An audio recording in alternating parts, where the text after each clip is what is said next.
Assalamualaikum warahmatullahi wabarakatuh. Kami dari kelompok 8 perilaku konsumen. Pada video kali ini kami akan mempresentasikan makalah kami mengenai yang mempengaruhi perilaku konsumen. Yang kami hormati Ibu Wardani Purnamasari SPD MPDE selaku pengampu mata kuliah perilaku konsumen dan teman-teman yang berbahagia. Baiklah, saya akan memperkenalkan anggota kelompok 8. Yang pertama saya sendiri, Dewi Rahmawati, dan rekan saya Yola Anesti, Rina Agustin, dan Sherly Farera. Baiklah, yang pertama saya akan menyampaikan pengertian konsumen. Pengertian konsumen menurut para ahli terbagi menjadi 3. Yang pertama yaitu pengertian konsumen menurut Philip Kotler dalam bukunya Konsumen itu adalah semua individu dan rumah tangga yang membeli atau memperoleh barang atau jasa untuk dikonsumsi pribadi. Yang kedua yaitu menurut pasal angka 2 UU PK, konsumen adalah setiap orang pemakai barang atau jasa yang tersedia dalam masyarakat, baik bagi kepentingan diri sendiri, keluarga, orang lain, maupun makhluk hidup.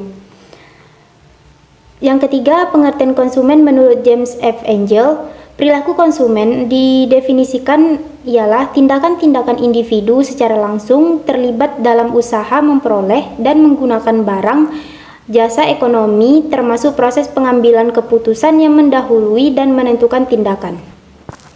Selanjutnya yaitu sikap dan perilaku konsumen. Sikap merupakan kecenderungan yang dipelajari. Hal ini berarti bahwa sikap yang berkaitan dengan perilaku membeli terbentuk sebagai hasil dari pengalaman langsung mengenai produk. Informasi secara lisan yang diperoleh dari orang lain ataupun terpapar oleh iklan di media massa, internet, dan berbagai bentuk pemasaran langsung. Sikap mungkin dihasilkan dari perilaku, tetapi sikap tidak sama dengan perilaku.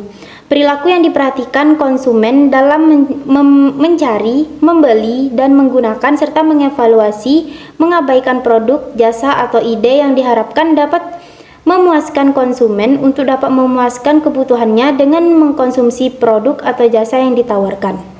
Selanjutnya, materinya akan disampaikan oleh Yola.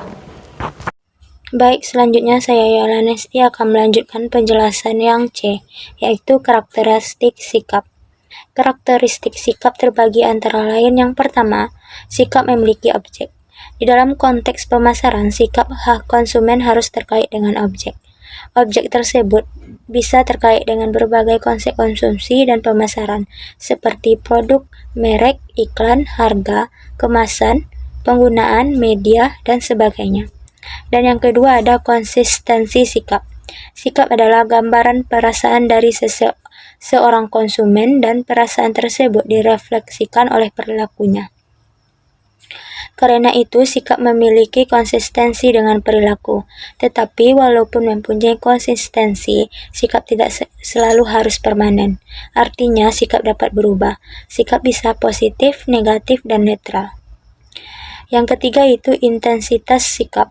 Sikap seorang konsumen terhadap suatu merek produk akan bervariasi tingkatannya.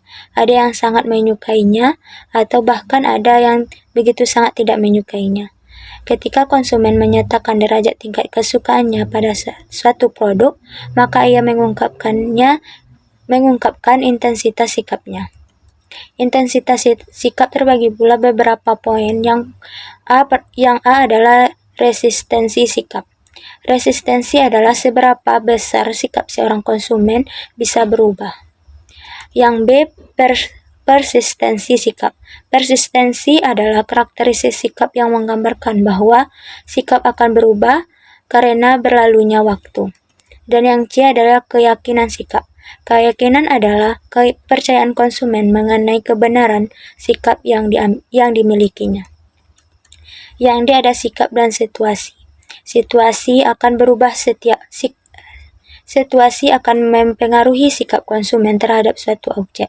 Situasi tersebut dapat menyebabkan para konsumen berperilaku dengan cara yang kelihatannya tidak konsisten dengan sikap mereka. Baiklah, di sini saya akan melanjutkan poin D, yaitu faktor yang mempengaruhi perilaku konsumen. Ada 3 faktor yang mempengaruhi perilaku konsumen. Yang pertama itu faktor lingkungan. Faktor lingkungan terdiri dari faktor budaya, sosial, keluarga, dan usia. Yang kedua adalah faktor kepribadian. Faktor kepribadian terdiri dari pengalaman diri sendiri, motivasi, dan gaya hidup. Yang ketiga itu faktor psikologi. Faktor psikologi terdiri dari pengolahan informasi, pembelajaran, bahkan sikap dan perilaku.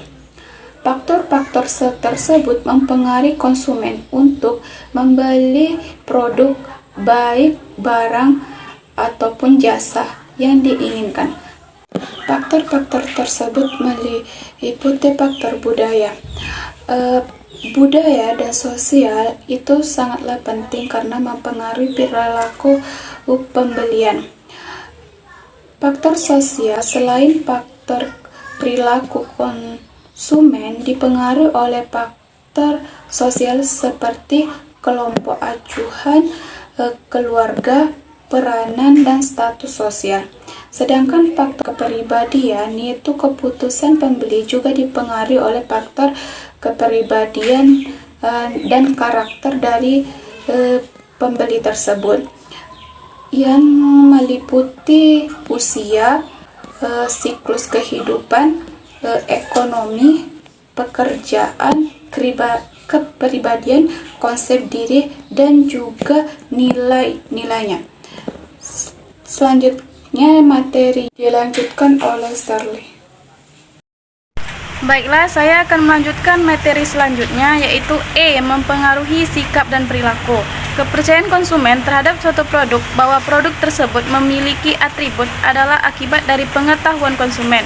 Menurut Mawan dan Winor, kepercayaan konsumen adalah pengetahuan konsumen mengenai suatu objek, atributnya, manfaatnya. Pengetahuan tersebut berguna dalam mengkomunikasikan suatu produk dan atributnya kepada konsumen. Yang pertama, dari bujukan hingga komunikasi. Keputusan pembelian konsumen untuk membeli atau tidak membeli merupakan respon perilaku stimulan yang diterima konsumen. Yang kedua, teknik modifikasi perilaku. Teknik-teknik modifikasi perilaku dalam perilaku konsumen adalah yang pertama, dorongan prompting. Yang kedua, teknik banyak permintaan. Dan yang ketiga, prinsip resiprositas. Yang keempat, peran komitmen. Dan yang kelima, pelabelan. Yang keenam, intensif. Terus 4, fungsi sikap yang digunakan oleh pemasaran sebagai metode yang dapat mengubah atau mempengaruhi sikap konsumen terhadap produk atributnya. Dan yang menurut Daniel Katz antara lain, yang pertama fungsi utilitarian, yang kedua fungsi mempertahankan ego, yang ketiga fungsi ekspresi nilai, yang keempat fungsi pengetahuan. Komponen yang secara bersama-sama membentuk sikap yang utuh, total attitude, yaitu yang pertama kognitif, berisi kepercayaan seseorang mengenai apa yang berlaku atau apa yang benar bagi objek sikap. Yang kedua, afektif, menyangkut masalah emosional subjektif seseorang terhadap suatu objek sikap. Yang ketiga, konatif, komponen konatif atau komponen perilaku dalam struktur sikap menunjukkan bagaimana perilaku atau kecenderungan berperilaku dengan yang ada dalam diri seseorang berkaitan dengan objek sikap yang dihadapi. Baiklah, mungkin cukup sekian presentasi dari kelompok kami. Jika ada kesalahan, saya mohon maaf. Wabillahi taufiq wal hidayah. Wassalamualaikum warahmatullahi wabarakatuh.